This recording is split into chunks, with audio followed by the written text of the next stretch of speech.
Today we talk about 7 mistakes that slow you down on the bike. Hello legends and super legends, welcome to Veloharmony. In today's video I wanted to cover a topic that was inspired by one of the channel's supporters, our super legend Suresh Shinapa, I believe from the land down under. Suresh said on the last group ride I loaded, he said, "Good one VH, I got some insights into good energy management." He said, "Have you ever done a blog on good bike courtesy and manner?" I knew what he meant, so I replied and I put the links for the videos that I've done that covered group riding etiquette. During that video, I talked about pacing yourself, and in the video, you basically heard me tell another rider who was concerned about the route we're taking having more hills, and I said that's why you should pace yourself properly so you don't have to worry about it if you know what's coming. So I decided to make this video that focuses on the 7 mistakes that will slow you down on a bike. Number 1, poor pacing. Okay, you may think that riding really fast will get you there, but if you start a ride too fast for your abilities, you will out of bunk or you will have to slow down, and overall you will lose time. So you need to start a little slower than you think you can manage for the duration, and then maybe halfway into the ride you can start bumping it up. That's the way you do it. It doesn't matter what distance the ride is. Even if the ride is just say 40 kilometers, you don't want to start at a pace that you can maintain for only 16 kilometers for a 40 kilometer ride, because you'll have to slow down. So you have to know as you dose out your effort what you're capable of maintaining. That's anything you do. That's just the way it is. So the second thing is that will slow you down when you ride is braking too frequently. What do I mean by that? You see us when we ride in a group, I always say, oh, I went to the side to catch the wind so I wouldn't have to hit my brakes. Braking takes energy. So when you brake, you lose a lot of your momentum, and it takes energy to get you back up to speed. So it's a lot easier to just kind of coast versus braking, especially even if you're riding solo. When you're coming to a corner, it's better to work on your cornering skills so you don't slow down more than you need to take the corner, because then it takes more energy to get you back up to the speed you were doing before. Keep that in mind. Whether you're descending or going around a corner, work on your skills and avoid braking unnecessarily. That's what it comes down to. The next thing is not fueling properly. If you don't hydrate or eat frequently enough, the longer you ride, the more likely you are to slow down because your energy reserve will dip. So you need to make sure that you're fueling properly. One of the people that I coach, Daniel, he's finally got that. He sent me a note that made me smile, and he did a longer ride, because the first time he did the ride, he told me, he said, I think I didn't fuel enough.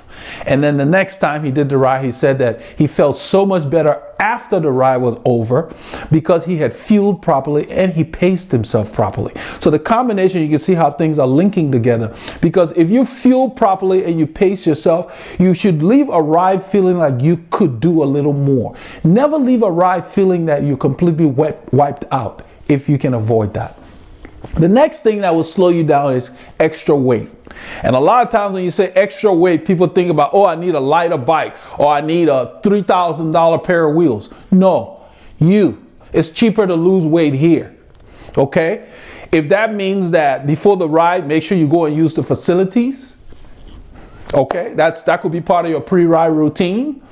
Secondly, ride frequently enough to where you can drop any extra weight that you're carrying, because that's what will get you to go faster. It's a combination. As you drop the weight, your power will either remain the same or increase, but the same power with less weight will give you a better power to weight ratio, which equals into a faster speed for you over the duration of whatever ride you're doing. So remember that it is a lot cheaper to drop the weight from your body than it is to spend thousands of dollars and gain a few grams, because that's all. You're not going to get much you don't get the value when you throw money at trying to lose weight. You spend so much more for whatever you may get. You know, you can even just use one water bottle and save more weight that way than buying expensive wheels or whatever. So remember that You need to focus more on losing the weight where it's practical, meaning don't overload that bag, the saddle bag you're carrying with stuff you're not likely to use. What's the point of dragging something around that you never use? Think about what you actually use. Do you need 4 or 5 CO2 cartridges? Maybe only 2 might be enough. I carry a very small, lightweight pump. I don't carry a full-size pump. I can put it in my pocket. It's a lot more practical than a full-size pump. And so if you're carrying cartridges, carry just what you think you might need. Why carry 5 tubes when 2 will do?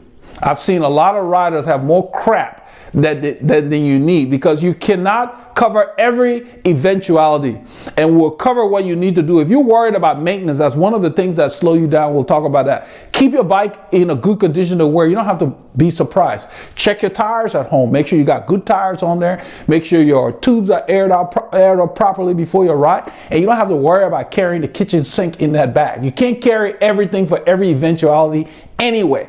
So carry the things you need. You need 1 or 2 tubes. You may need a patch kit. That's what I carry. You don't need more than 1 tire lever. 1 is enough, unless you're dealing with tubeless tires, which is a big headache, and you need more than really 2 tire levers, because they're a hassle to get off the rim.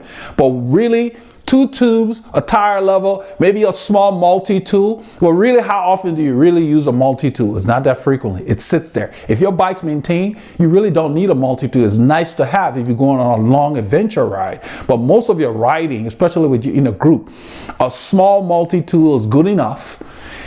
And a couple of tubes, a tire level is plenty. Sometimes some people only carry 1 tube. When I ride with a group, I only carry 1 tube. I make sure my tires are in good condition, and I have 1 tube and a patch kit. So keep that in mind. Carry just what you need.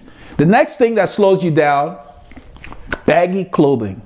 Stop skimping on getting the proper kit. There's no point to it. If you can buy a $3,000 pair of wheels, you really are better off getting well-fitting kit versus the fanciest wheels. I've talked about it before, because your body is the biggest drag factor. So make sure your clothes fit you. Anything flapping in the wind is slowing you down.